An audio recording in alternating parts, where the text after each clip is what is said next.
Welcome back to Tales from the PowerAge, and tonight we are showcasing a British band from Lancashire called Massive Wagons, and this is a Tour Talk special, and we'll be covering off the recent gig that we saw them at Scala in London. So the boys are back with us again. So hi guys, how are you doing? Hiya, good to you. Nice to see it. Isn't it nice that it's sunny as well? And also, breaking news, Download is completely sold out. I can't remember the last time it completely sold out.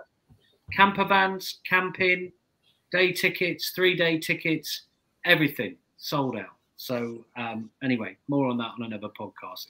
So we're covering Massive Wagons. They're from Lancashire. They've got 6 albums out.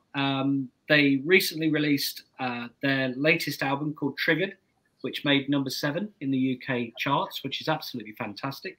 And allegedly, they're called after they're named after a barmaid from their local pub. Use your imagination. I don't get it. Gave them the name. I can't compute that at all. I just don't get it. So, look, we've got a Massive Wagon super fan on here today who really we all support the band, right? So we've all bought vinyl. We go and see them live. But we've got one individual who is an absolute Massive Wagons fan. He got us all into them, and he's a Patreon. So, Gaps, I'm going to come to you first, and if you maybe talk us through the discography and how you got into them would be cool. Yeah, absolutely. Well, me and Gav, we went to see the Wild Hearts in 2019 at the Electric in Brixton. I hadn't heard of Massive Wagons at the time. Yeah, there you go. There's the Wildies thing there. And they were one of the support bands. There were 2 support bands, another band called Towers of London, which I don't think we actually liked that much. But when Massive Wagons came on in 2019, we both thought, yeah, this is a band we need to keep an eye on. Yeah, and the main thing about it, I just loved the fact that I hadn't heard of him at the time, but the new-ish rhythm guitar player, or not rhythm guitar, he's lead guitar player now as well, Stevie Hole, was just smiling through the whole gig, and I thought, yeah, this is what I want to see. I want to see a band who are having fun. Yeah. Baz was going mental on the stage, and yeah, they were brilliant.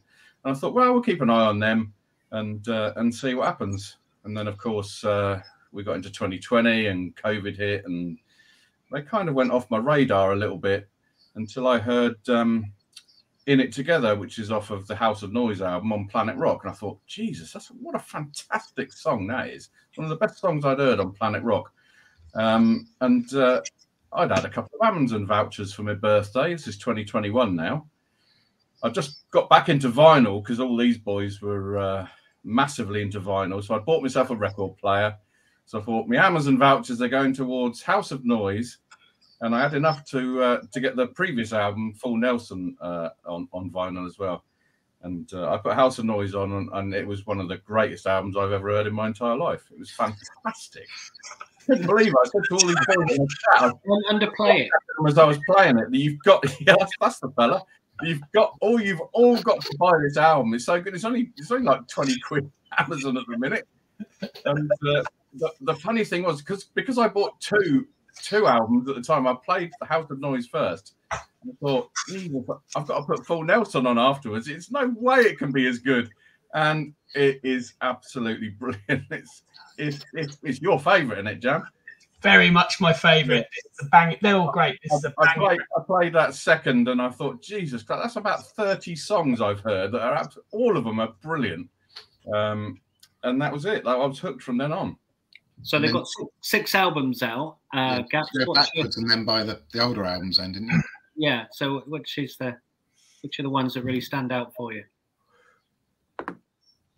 Are we back to me again? Sorry. We are. Yeah. Yep. What about you tonight, my son? Okay. I bought those 2 first, and then within a few weeks, of course, I bought those 3 as well.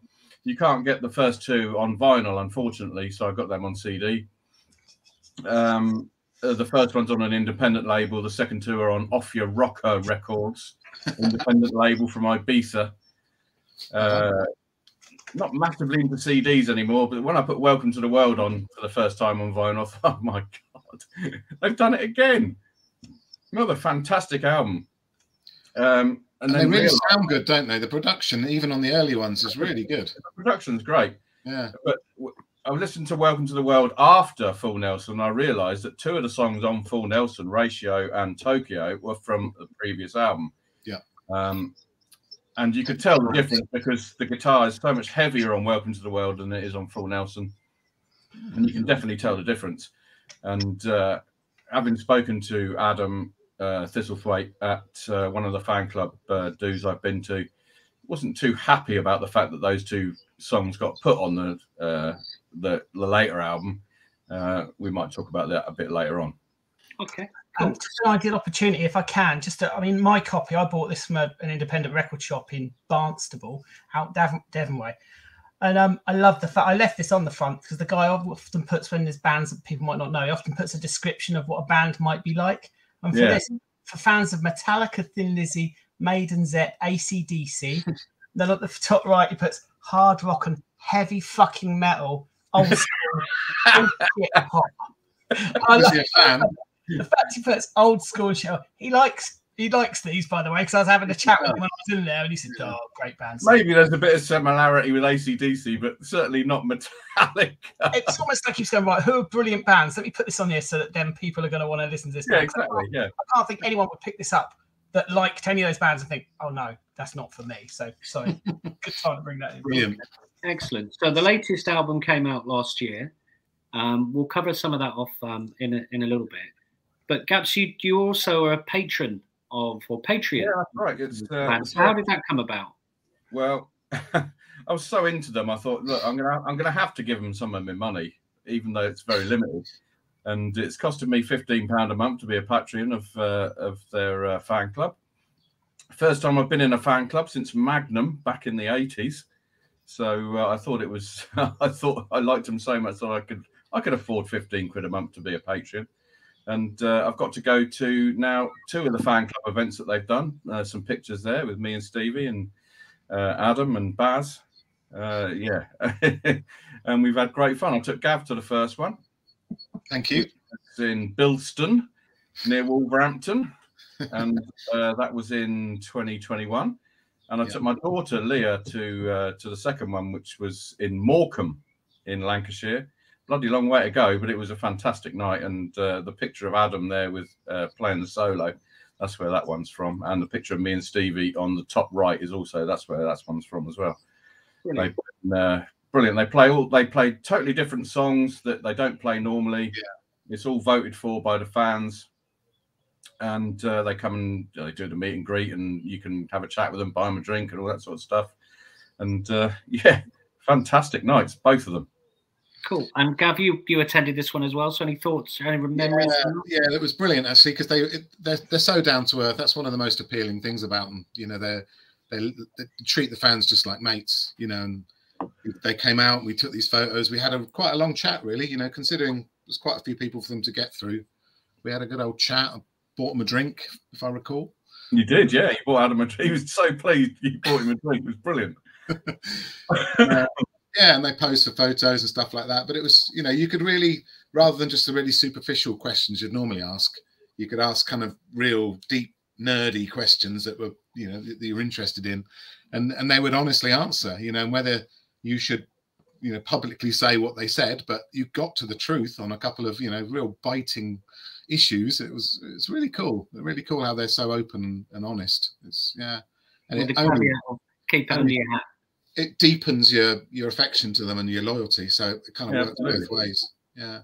Okay. So in 2022, we all got, well, a bunch of the 3 of us, me, Gabs and Gav with them again. You tell we're fans or anything. Yeah. And I can attest, actually, they are the nicest bunch of guys you'll ever meet. They are. I got there early before these guys, and they managed to let me into the Hard Rock Cafe bar. So I went and got myself a Swift half. And Baz saw me in the bar and waved. I'd never met him before, but he obviously knew I was there for the meet and greet and the gig later and the lunchtime gig. So yeah, he came over. We had a good chat, and I would agree with both of them. Just really friendly, nice, down to earth guys, and they deserve everyone's support on that alone. On that basis. What a fantastic picture that is, by the way. Yeah. Such a great picture. Yeah. Yeah, it's brilliant. Yeah, and they did an acoustic set, didn't they? In the afternoon. Say, yeah. What? Do you remember that, Gav? Yeah, they did. Well, how many songs they did? Quite a lot, didn't they? 5 or 6? Yeah, 4, I think it was in the end. 4 they did Skateboard. I can't. What else do they do? Can't remember now. Well, it's some of them are on your channel, Dill, aren't they? They're all on there. Yeah, I think all on the Rock channel. Yeah. So if you want to have a look there, we're not going to put them on here because it's copyright stuff. So yeah, feel free to go to Dill's Rock channel and check those out. But yeah, they did and Baz has to belt them out. They're quite high songs, and to do that in an acoustic environment is it takes some balls, and he did a great job. Yeah, really good job.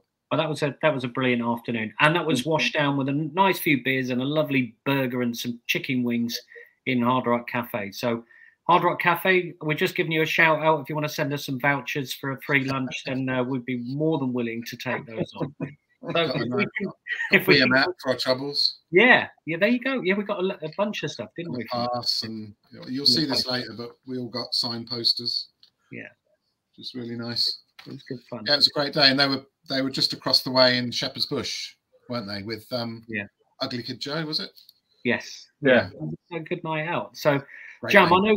I know you didn't come to the gig, and you've just missed out on a couple of the gigs for various reasons. But and I know you've been listening to them. So before we go to the tour, any thoughts around why you've got so into Massive Wagons as well? I know you're not being able to see them live, but it's just that this whole new wave of British. New wave of British classic rock. They're so up front there with that. They're down to earth. They're really good. I somehow, when you consider how many bloody gigs I go to, somehow every time I've been supposed to see them, it's failed and something's happened. So hopefully I will be catching them later this year. But no, they're really decent. I've got all 4 records they've released. Obviously, I haven't got the 2 that aren't on vinyl. But Gappy's infectious with it. He's back, with the House of Noise. And I love the Nelson record, and welcome to the. They got some really good. If you haven't checked them out before, anyone's watching this that hasn't checked them out, you gotta check them out, and they're really decent. The boys say they're great live as well, so yeah, makes a lot of sense. Oh, they completely are. And they're getting better and better as well. So the 3 of us had tickets to see them at Scala, which is a brilliant venue just outside King's Cross in London. Has a capacity of around 700-800. Really, really great venue. We all rocked up once again to support the band. Any Gaps are going to come to you first. It was quite an interesting set list, and different set list, I think, from some of the stuff that we'd seen previously. Well, they played so many songs off the new album, which I love. That's brilliant. I love a band that plays, and can be confident in playing quite. Is it 8 songs off the new album they played? Yes, 8? 10. They played 10. Was it 10? Yeah. Wow. Well, it's one of my favourites off the album. If you look at that picture of the Scala, I've never been to Scala before, but what a great picture that is of a venue. And when I got in there, I thought, what a fantastic little venue this is. And they were playing the support band across a PA through the whole of the venue, which I thought was decent. I'd never heard that before. Yeah, that's cool. Yeah. So it was fantastic. But I didn't know. Dillard's in the set list, I think, but I knew they were going to play a cover. I didn't realise they were going to do a sort of medley of ones that you can see there. Which when they went into Creeping Death, it was absolutely mental. Especially quite a lot of the people in there probably never heard Creeping Death before because they're probably just rock fans. But there was a few of us in there that really rocked out to that. They played. They didn't play it all, but they played a few verses of it, and it was one of my favourites of the night. To be honest, it was brilliant. And back to Jammy's purchase of the album in Barnstable. Yeah. Well, there you go. Creeping Death. Exactly. Give the people what they want. Straight in there. There you go. There is some Metallica in there, yeah. So yeah, there you go. We're all eating our words. Gav, any memories from the gig? I know it was only a couple of weeks ago, but yeah, it was great. I think it was the first time we saw them headline, so they had to have a better stage show and own it, and they had an intro tape which was cool. So kind of from memory, it was a kind of a piano orchestral version going into Gone Are the Days. Yeah, it was, yeah. Which was really classy because I kind of recognised the chord progression and thought, oh, that's cool because that's not on the album. So that was a good touch. They had these kind of lasery type, really bright lights. Yeah, and there was a good stage show, and then it's kind of really interesting to hear the songs they chose to play. You know, some older stuff, some covers, and they left out a couple of crackers as well. That, you know, seeing them a few years ago, or for a few years, would always be in the set. And you know, the obvious one being Back to the Stack. You know, I don't know what the reason is why they didn't play that. I would have thought that's one of their most popular songs. And it's like AC/DC not playing "Let There Be Rock." In my opinion. Gap, do you know why they didn't play it? I don't know why they didn't play it. I just think they wanted to showcase some of the songs off the new album, really. Yeah. And they played Northern Boy, which I hadn't. I mean, I've seen them 8 times, and they hadn't played that before, so that was a bit different. Yeah. Cool. I mean, I love Back to the Stack, but you know, you've got to change it up sometimes. I understand why they might be sick to death of it. Yeah, fair enough. But got to give the people what they want. Yeah, and if you're interested in seeing Back to the Stack or them performing that, again, go to Dill's Rock channel. There's a fantastic video of them performing that at Download last year, and they were brilliant at Download last year. Got really good reception from the early afternoon crowd, and the Back to the Stack video is one of my favourites, actually, on the 50 or 60 that I put on so far. So that was really great fun. So a successful gig, successful tour, albeit they did cancel, I think, the following night or the night after when they were due to play Norwich, weren't they? I think Baz was having problems with his voice. They've just actually come on and on Facebook, and the Norwich gig's just been reaffirmed for November. Yeah, November the 23rd, I think it is, for the Norwich fans, and all their tickets are obviously still valid for that. Okay, and what we've forgotten to mention is that we went to see them. This was the first band that we saw post lockdown in 21 at the O2 in Birmingham. And it was a headline show. I think Chris Catalyst was support.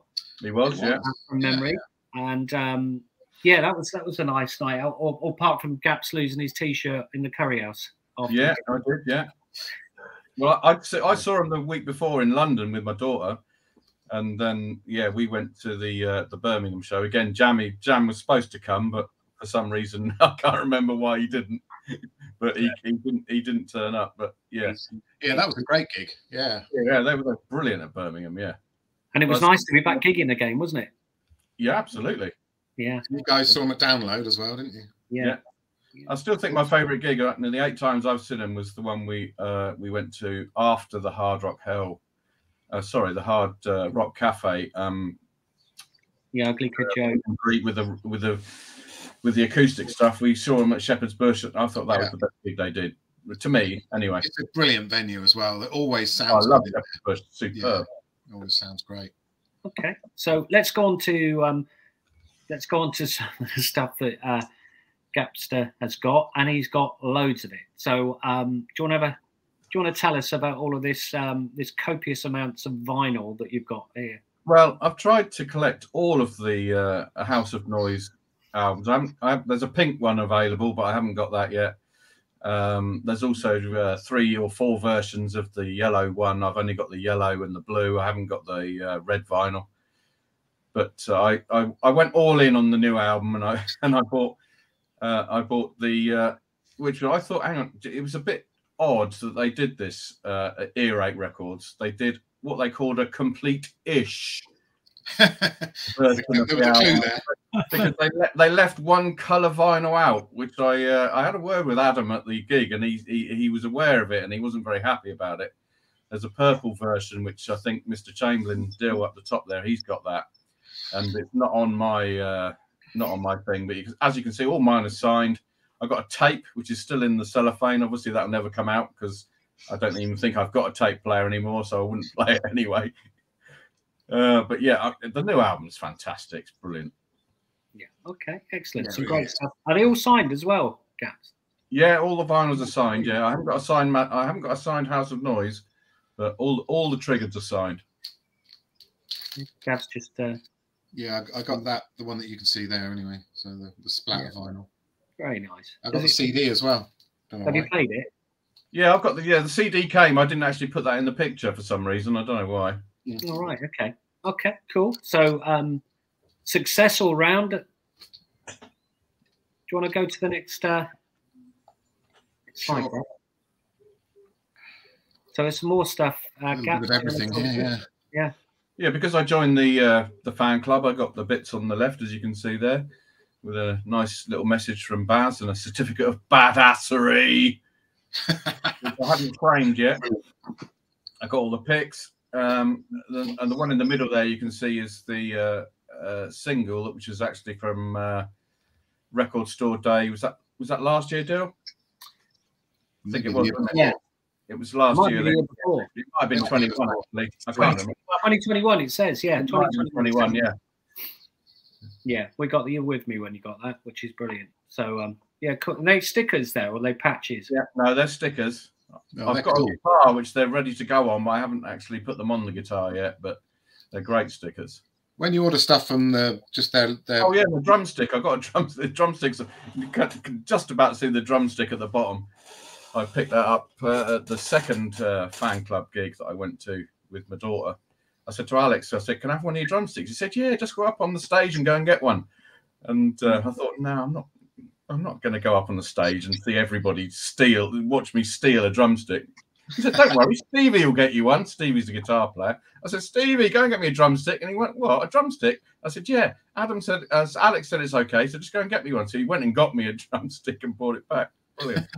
There you go. Brilliant. That's fandom, fan love, and band love, which is brilliant. When you get stuff from their mail order, they tend to write personal stuff on it as well. I got a little personalised thing from Baz when I ordered the yellow vinyl, and I got this as well, which I've kept. A little chocolate. Yeah, I ate my chocolates that I got. Yeah. You couldn't resist it, could you? I get that in the fridge in this way. I didn't eat the wrapper either. What a numpty. Yeah, that's pretty bad. A couple of other bits. That was from Birmingham, so I'll show you the drum skin. This is and I've got it on good authority from Gaps that Baz does all the artwork on that, so you can see closely. Look. It's actually really good. It's really nice. There's signature there as well. So that's quite cool. That's brilliant. Yeah. So that was just something randomly that we picked up at the O2 in Birmingham. And the poster, which we all got signed on the day, and of course there's the ticket. One other thing that I picked up from the gig, and you don't see these very much anymore. I'm so chuffed they did this, but they actually did an official tour program. Yeah, that's right. I knew you did that. It's brilliant. And on the back, it's quite some nice things in here, right? So they've got the patrons listed in there as well. So thank you to all the supporters. Yeah, I'm in there. But they do a little Q&A. It's a bit like Smash Hits used to be, where you'd ask them some random questions. This is Stevie, by the way. Favorite band, musician, AC/DC. First gig you attended, Airborne, Manchester. You can see a theme there. Yeah. What were you good at? What were you good at school? Maths, though, wouldn't say good. Favorite town, city to play, Manchester. Favorite Massive Wagon song, Jodie. Least favorite Massive Wagon song, Scorpion. Just a bit weak. Interesting. I totally agree with that. That's one of my least favourite Massive Wagon songs. A lot of people don't actually know because it was supposed to be full Nelson. Well, there you go. So, what is your ideal job? Anything playing, fixing, selling, or teaching? Then fine. There's other. This is probably worth saying. Favourite pie filling, steak and kidney drowned in gravy. He's a man after my own heart. Obviously, it's a good northern dish, but yeah, awesome job the programme. So it's quite good fun, quite nice. Yeah, you never see them anymore, so that's nice. Yeah. Yeah, so really, really good. So, Gaps, before we sign off for Massive Wagons, anything that you want to add around the wagons? Anything that we should be looking out for? I know you're in contact with them through the Patreon link, and there might be things that you don't want to say that you've heard from them. But anything that we should be looking out for over the next few months? Well, they had to cancel the gig in Norwich, which I think was maybe two or 3 days after we saw him in Birmingham because Baz's voice was a bit knackered. I mean, you could kind of tell his voice wasn't that up to scratch in the London gig, but it didn't matter. He was still great. And they had to cancel because he wasn't very well. So they've just rearranged the Norwich gig for November. And there's rumours that they're going to be touring around that gig as well. So they might be coming to a place near you in November. Please go and watch them. Okay, well, we'll all be looking out for that. And if you're not, I really suggest that you do. Give them a chance, give them a go, go and see them. Definitely. They'll be at a local venue. They're definitely worth it. If not for the smiles and the energy, just for a great night out. We need to support our local bands, and we need to support our local venues as well. This is really, really important. I know we've mentioned this a couple of times before. So please go and see Massive Wagons and please get involved. Now, if you want to see more of us and hear more around what we're doing over the course of the next few months, I said months, find us on Facebook on Tales from the PowerAge. You can find us online at www.talesfromthepowerage.com. If you want some merch, redbubble.com merchandise, TFT PowerAge. You can also check out Dill's Rock channel to have a look at some of the videos that we mentioned today as well. And I think we've mentioned before as well, quite often when we're out at gigs, and we've got a whole bunch of gigs coming up over the next couple of months, you'll often see us with our merchandise, our T-shirts on, or our smiley little faces that we've got here today. Please come and say hi, come and say hello, tell us if you like it. Please get involved with comments, likes, shares, and we will look forward to seeing you soon. But we've got loads of stuff to share with you over the next couple of months. So see you soon, guys. Take care. Rock on, people. Thanks a lot. Cheers, guys.